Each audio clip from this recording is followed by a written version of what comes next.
welcome back to the Zak and Buzz Review. So today, what are we going to do a review on? This was going to be a marvellous review. A marvellous review, shall we say? Because it's the Marvels. Now, okay, straight from the get-go, the critical response from this movie was diabolical, really.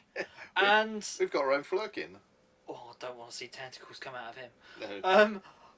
But what I will note about this is this actually appeared to be a lot better than I was expecting. Yeah, I'd heard a lot of negativity about this movie. The criticism was like so renowned for being. Yeah.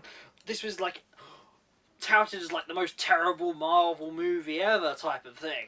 And now we've got Madam Web, but this... We don't mention Madam Web. He's seen it twice. I've got to ask myself, what am I going to see a Marvel movie for? And now it is this kind of almost regurgitated comedy action, multicoloured. Yeah, I say multicoloured as in everything's bright rainbow colours. Yeah, and this didn't seem to push any kind of agendas or anything that we see in some movies. It was just a Captain Marvel adventure. Yeah, that's all it was. It's just one adventure amongst many. And I've watched the Miss Marvel TV series. Yeah. That was Disney, wasn't it? That was Disney Plus. Yeah. Would you say you had to watch that in order to understand this? Yeah. If I didn't know who Miss Marvel was, this would be possibly a bit jarring because she is more often than not the central character. Yeah. It kind of revolves around Miss Marvel, doesn't it? Yeah. And with Miss Marvel, she's got, from the series, there's a lot of kind of jokes in it. Yeah. And references, which are specifically because of the series.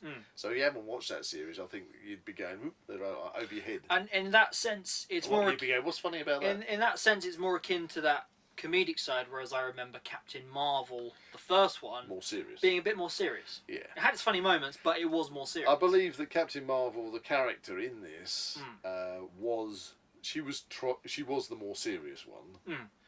And then you're making a movie that is appealing to different age groups. And let's face it, it had the feel of a comic book adventure. So rather than looking at this movie and thinking this is kind of like a gritty, superhero gritty movie. Yeah, this isn't Captain America, the Winter Soldier, Civil War. This is literally just like taken off the pages of a comic book and realised in real time, and played out that way. Yeah.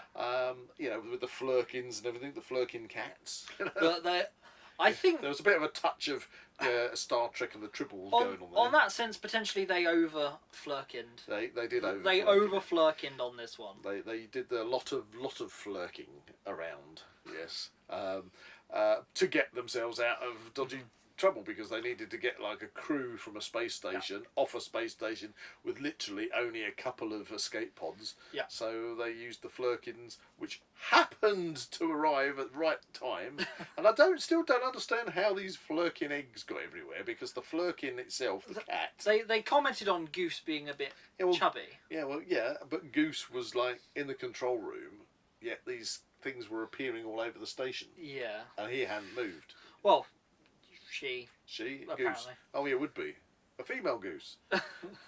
So there you go. Unlike you, Jonesy. Talking about the plot of the movie, so in essence, it's all about these bands. It's the remnants of the Kree Empire that has obviously been destroyed by Captain Marvel, who is now touted as being the Annihilator. She destroys the Great Intelligence. The Central Intelligence. Great Intelligence? Anyway, it's intelligence. Yeah, the intelligence. And that obviously causes a massive civil war, and I get mixed up with Doctor Who then. Hala, which is the planet where the Kree are from, gets basically devastated by the fallout of this. They devastated themselves in a civil war, but then they all blame Captain Marvel, and you've got the main Kree character who witnesses Captain Marvel destroy the intelligence. Yeah. And then takes it on board. She kind of... Who's the guy in the first... don't bite me. Ronan the Accuser. Ronan. So she's like a much more decreased Ronan the Accuser, because she's got a slightly smaller hammer It's a Ronan hammer, isn't it? Yeah, yeah. So she's playing the Ronan character, but not to that kind of power level. But essentially, her motivations are noble to a degree. It's just the way she goes about doing it is wrong, and that's why she's messing everything That's up. why she is the villain, because she's essentially ravaging other worlds to kind of re-establish her own. Yeah. Whereas they make a big thing about the Skrulls moving to other planets and things, and they're displaced and everything. So why is it that they themselves can't do that? Yeah, but the plot was that she was causing issues with the jump points in space. She was using the. She was creating the band that Miss Marvel has. There's two. She finds the other one, and then she's looking for the other one that Miss Marvel has. It was the bands that were originally used to create the whole interspace network. Of the jump points, and in the use of those, she's destabilizing them to essentially. She's forcing jump points to open in order to steal atmosphere, to steal water, and all the rest of it. Etc. And this is causing big problems. Yeah. The whole thing is becoming unstable. And even the fabric of reality, which obviously later in the movie becomes. Because the Marvels, because you got Miss Marvel, you got Captain Marvel, and then you've got Captain Rambo, who kind of becomes known at one point as Professor Marvel. Yeah. But I don't think it ever really resolved her getting a Marvel name. Yeah. Because the whole energy that they use is all light-based energy. Yeah, It was this entanglement thing. Yeah, they got entangled from touching the opened jump points. Yeah. And then they kept switching positions when they used their powers at the same time. Yeah, that was quite a funny little sequence. It was funny, but then that seemed to persist for the entire movie. Yeah, so it then became a little old after a while. But towards the end of the movie, then conveniently, it stopped happening. Yeah, that just kind of got brushed over a bit. It's it's not happening now. Yeah. So there you go. We must have saved the day. Saved the day. But again, going back to the villain, essentially, despite obviously being destroyed, she gets what she wants. Yeah, yes. Ultimately, Hala is saved. Yeah, Hala has oxygen. Hala has water. Just the sun, and the sun gets reignited by Captain Marvel. Yeah. Why didn't they just ask Captain Marvel to reignite the sun? Yeah, and this is the other thing with the Marvel movies. They are at one point they're drawing energy from Earth's sun, but there's never any kind of detrimental effect from that. Yeah. And surely we should still have a huge hand sticking out the side of the Earth from one of the elementals. Celestials. Celestials. That's it. And things like that. They're all brushed over. Yeah. There's so many.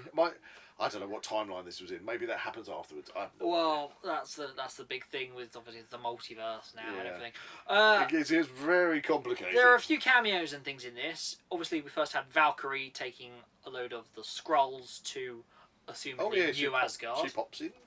Obviously taking control of the Bifrost. We assume she's going to New Asgard. Which was because obviously a surprising addition. I didn't expect there it to be. There has been a Skrull issue on Planet if you're watching Secret Invasion, which your mother was a Skrull, by the way. She was a Skrull. She was, yes, and I was also in it as well. Maybe she still is. Yeah, but there you go. Yeah, she could change her shape, change her face. And I think they banned the president had banned all aliens come on the planet. It gets all very complicated. So I don't know. Maybe they'll turn up somewhere else. So that brings us kind of towards the end of the movie where... let's jump to the credits, yeah? Not quite? Monica, let's add some context. Okay. So Monica Rambeau gets trapped in an alternate reality. So the bad girl cracks open a crack through to a different universe. Different universe. A parallel universe. Rather than a interspatial jump point, it's actually a fracture that needs to be repaired. So she gets juiced up by Captain Marvel and Miss Marvel. She shoots off through the tear. I'm not quite sure why she has to fix it from that side, but there you go. She does. So she fixes it from that side, but obviously she gets trapped on the other side. End of movie. So, in one of the post-credit scenes, she wakes up. sat next to her, Her mum. her mum, who isn't actually her mum in mum. this reality, assumedly. She is a character called Binary. Who is, in that reality, the Captain Marvel of that reality. That reality. And considering she's already been Captain Marvel in another reality, it does get a bit confusing. Yes, because in the Doctor Strange one, she is a Captain Marvel. Yes. But in this one, she's binary, and that is meant to be that equal to Captain Marvel. Yeah, and she does have both of the wristbands. But they are in the basement of the Xavier School. Yes. Because it's got they talk about Professor X. Yeah, so they're in the X-Men basement, essentially, and Beast turns up. Beast, yes. So, ooh. And the original Beast as well. Well, the original Beast from the X-Men Last Stand, Days of Future Past. Yeah. But he's animated in this one. Yeah. It's an interesting addition, and it does propose that obviously we'll get X-Men crossovers in the future. Yeah. Whether or not it's going to be from this specific universe, or is it going to be in the universe we're normally in X-Men people, I don't know. We'll find out, won't we? But it's going to be interesting to see where it leads, because it's certainly that crossover. I kind of feel the MCU at the moment needs that kind of level to kind of top anything it's done before. Yeah, it'd be good to see. And then we had a final credit, didn't we? So the other one was when Miss Marvel kind of recruited. Oh yeah. What's her name? She's the Hawkeye girl. She's the the young girl from Hawkeye. I'll remember after we've recorded this. Yeah, probably. But she's recruiting the, what do they call them? Young Marvels? The Young Avengers. Young Avengers. It's kind of what that sets up. Yeah. So I don't know. I mean, I'll happily accept it as a Marvel movie. I don't know whether or not. Is it going to be a Marvel movie or is it a Marvel series? Well, could be a series. Well, you never know. Because Miss Marvel was a series, so she might be doing a series. Potentially. So there you go. We shall see. Yeah. Anyway, The Marvels. Not as bad as it was touted to be. Just watch it as a bit of a romp. It's very much that. I think it's aimed at teenagers. Yeah. And aimed maybe a little bit more towards girls. Yeah, it's that churned out Marvel we are seeing more and more now. Yeah. But. It isn't preachy, yay! It isn't preachy, and for what it was, I enjoyed it enough. It's a bit of fun. Yeah. It's just what you want. Yeah. It's just like watching a live action comic book. And that, if you like comic books and you like where Marvel comes from, then that's fine, because that's what it is. So, okay, going to your scores. Yep. Of 1 being pants, 10 being woohoo, this is the best film ever. Woo! Where would you place it? I think I'm going to go for a 6. It's 6. It's mid-range, nothing special. Yeah. But I can feel myself reaching for it to say, it's been 6 months now. I haven't seen it. I want to watch it again to refresh my memory. I would agree with that 6. But I do think there's a point in this movie, I think it's about halfway through, where they suddenly go to that planet where everyone's singing. That it does go a bit off the rails. Yes. But it does kind of get pulled back. But that's kind of why I just said, it's like, it's kind of, I think it's better than Thor: Love and Thunder. Yeah. Yeah. Because that kind of had the same feel to it. It did some silly stuff in Thor. I preferred the bad guy. Oh yeah. In Thor: Love and Thunder. The bad guy in that one. Gore the God Butcher. Yeah, much Christian better. Bale, he was great. But I think again with Thor: Love and Thunder, you had to look at it from the fact that Korg was telling this story from. It was the whole movie was a story told from Korg's perspective, which is why it's so fanciful and a bit weird at times. Yeah. But anyway, this one, it's just a bit of a laugh.